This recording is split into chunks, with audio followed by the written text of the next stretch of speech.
बिलोली नगरीचे सुपुत्र, आंतरभारती शिक्षण संस्थेचे संस्थापक अध्यक्ष, माजी आमदार, समाजवादी विचारांचे प्रखर पुरस्कर्ते, आदरणीय कैलासवासी गंगाधररावजी पटणे साहेब यांचे आज दिनांक 11 जानेवारी रोजी सकाळी 10 वाजता वयोमानानुसार दुःखद निधन झाले। समाजवादी नेता व विचारवंत पत्रकार व संपादक, धर्मनिरपेक्षता व हिंदू मुस्लिम एकताचे द्योतक, ग्रंथालय चळवळीचे प्रणेते, बिलोली देगलूर विधानसभाचे तसेच विधान परिषदेचे माजी आमदार, नगरपालिका बिलोलीचे माजी अध्यक्ष व किंग मेकर, महात्मा बसवेश्वरांच्या विचारांचे ते निष्ठेने प्रसारक होते।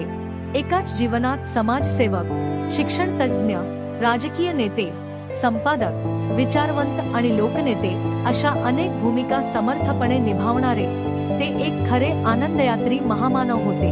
आज त्यांच्या जाण्याने केवळ पटणे कुटुंबावरच नव्हे तर बिलोली परिसरावर आणि समाज जीवनावर दुःखाचा डोंगर कोसळला आहे। अनेक गोरगरिबांचा आधारवड हरपला आहे। त्यांची उणीव कधीही न भरून निघणारी आहे।